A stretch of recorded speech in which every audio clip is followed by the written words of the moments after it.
अनिल जी, आप इस पूरे इशू को कैसे देखते हैं? साउथ अफ्रीका की ऑर्गेनाइजेशंस, 30 ऑर्गेनाइजेशंस मिलकर वो अगर अपने मिनिस्ट्री को लिखती हैं कि भाई आप इसकी जांच करवाइए कि वहां इतने सारे जानवर कैसे इंडिया चले गए, वो भी वंतारा जैसी जगह में, तो क्या कहेंगे? क्या शिकंजा कसता जा रहा है, या फिर अपना रसूख और अपना इन्फ्लुएंस अनंत अंबानी इस्तेमाल करके किसी न किसी तरीके से बाइज्जत बरी हो जाएंगे? अनम्यूट कर देखिए, ये अपना जो इन्फ्लुएंस है इसका इस्तेमाल करके भारत में बच जाएंगे, लेकिन वो एक मतलब इंटरनेशनल वर्ल्ड लेवल के अमीर आदमी हैं और बिजनेसमैन हैं। उनकी ये इस इमेज का बहुत नुकसान होगा, देश को भी और उनको भी, उनकी कंपनी को भी, क्योंकि वो जो है भारत नहीं है जो कि जहाँ के सारे जो अखबार हैं वो बिक्री कर मतलब बिके हुए हैं, वजह से वो बच रहे हैं।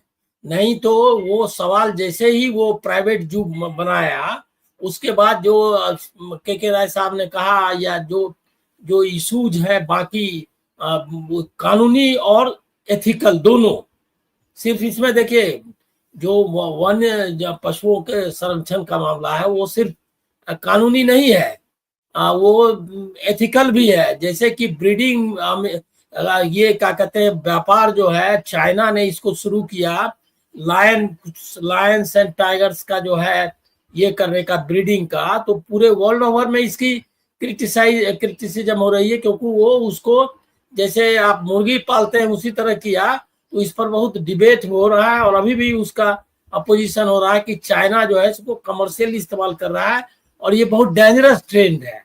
और ये जो है सो प्राकृतिक, जो प्रकृति के को लेकर के जो नई समझ बनी है एनवायरमेंटलिस्ट एंड अदर्स के बीच में, उसके खिलाफ है।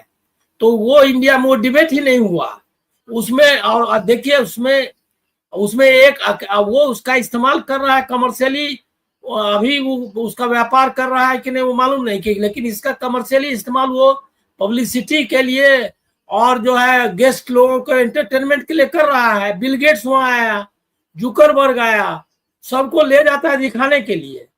ये वो इसको यूज, ये क्या डिबेट नहीं होना चाहिए कि ये यूज किसके लिए कर रहा है? उनके संरक्षण के लिए कर रहा है कि ये जो है सो क्या कहते हैं, इसका एक बनाया है उसने, रिसोर्ट बनाया है और उसको आरामगाह के रूप में इस्तेमाल कर रहा है, उनको मजे कराने के लिए कर रहा है।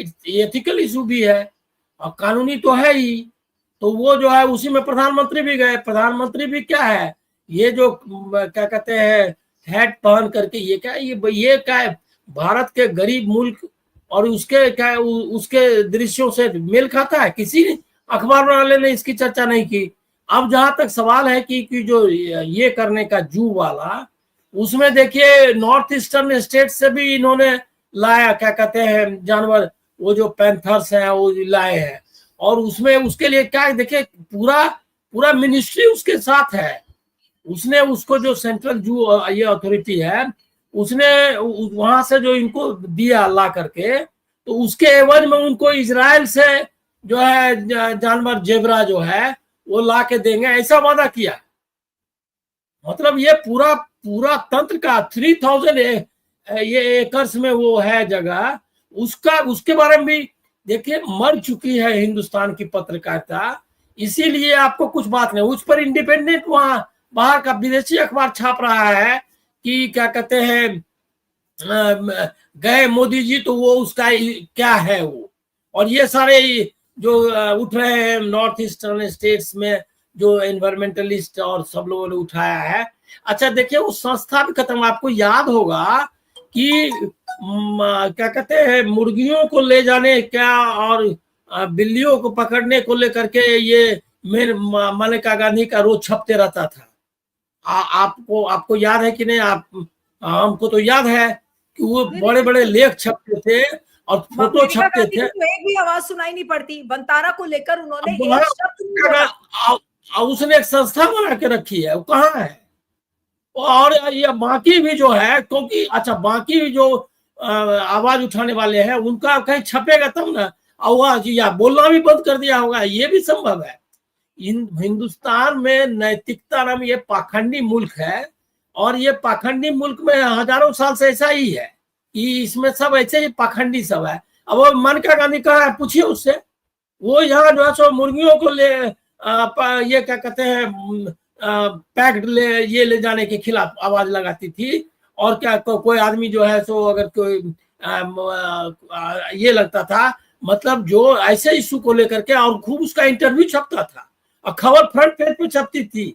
मैं तो मुझको तो याद है, मैं जब अखबार में था उन दिनों कि फ्रंट पेज पर कि मेनका गांधी ने ये इशू उठाया। अब कहाँ है मेनका गांधी? तो ये जो है, ये आप समझिए कि कोलैप्स है। क्या होता है कि आप एक वर्चुअल डेमोक्रेसी में रह रहे हैं, वर्चुअल डेमोक्रेसी में रह रहे हैं, इसमें आपको लगता है कि कानून है, आपको लगता है। अभी तो सवाल उठना चाहिए, सारा उठना चाहिए कि वो क्यों लिया है। अच्छा, एक एक जानवर जो उठा के लाया है सब एंडेंजर्ड स्पीसीज है, वो लायंस से लेकर के जितना है वो सब एंडेंजर्ड है। दूसरा कि सबके लिए प्रोग्राम है एनवायरमेंट मिनिस्ट्री और फॉरेस्ट मिनिस्ट्री की तरफ से, उनको कैसे कंजर्व करना है, और उसके स्ट्रिक्ट कानून बने हुए हैं जिसके तहत ही आप जो है उसका कर सकते हैं। कोई आदमी अपने घर में नहीं रख सकता है। लेकिन ये तो रिसोर्ट बनाया है जिसमें कि अमीर लोगों को और अपने जो जिससे इसको कुछ फायदा होता होगा।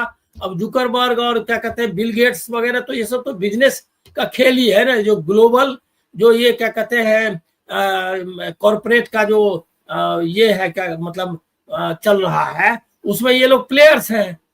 ये सब जो है पूरा ग्लोबल इकोनॉमी और ये क्या कहते हैं इंफॉर्मेशन सेक्टर, सब चीज का ये सब उसी का एजेंट है। और उसको वो बुलाया और इसके बाद प्रधानमंत्री को बुलाया। अब बताइए कि प्रधानमंत्री जब घूम करके दाना चुगा रहा है और क्या कहते हैं दूध पिला रहा है, तो उसको कौन फॉरेस्ट ऑफिशियल जाएगा कहने के लिए? मतलब कोई थोड़ा कहीं तो डिस्टेंस होना चाहिए ना, कि अथॉरिटी और जो ये है क्या कहते हैं इंडिविजुअल्स है, उसके बीच में कोई गैप तो आपको लगेगा ना, कि वो कानून पालन कराने वाला है और ये कानून वाला। मतलब वो पहले ही आप देखते हैं कि नाई वगैरह की दुकान में, एक नाई की दुकान में मैंने राजनाथ सिंह की तस्वीर देखी यहाँ दिल्ली में, तो इसीलिए वो लगा दिया कि कोई पुलिस आके पकड़े नहीं। अब हमने कहा कि तुम काहे के लिए इसको रखे हो? कहा कि नहीं हमारे सांसद है, हम कहे सांसद के लिए नहीं रखे हुए, हम लोग को धमकाने के लिए रखे हो, क्योंकि ये जो है इसमें तुमको ये बाल कटाने लोग आता है, इसमें राजनाथ सिंह के साथ तुम्हारे फोटो की क्या जरूरत है? वैसे ही अनंत अंबानी का फोटो और ये जो अंबानी परिवार का फोटो है, वो बताने के लिए है फॉरेस्ट ऑफिशियल्स को कि देखो ये तुम्हारा जो बॉस है वही हमारे यहाँ आकर के पानी पी रहा है, खाना खा रहा है और दाना चुगा रहा है, तो अब तू इधर मत आना। तो कैसे ये सारा आप सारा पिक्चर समझिए। और ये इसमें सबसे मामला ये है कि जिसके जो कंजर्वेशन के एफर्ट्स हैं वो सबोटेज कर रहा है। इससे अब नुकसान हो रहा है। जो स्पेसीज को वो वहां उठा के ले आया है, उसके कंजर्वेशन के जो तरीके और जो उस पर जाता, वो सारा डिबेट को डिरेल कर रहा है। तो ये बहुत ये गंभीर मामला है।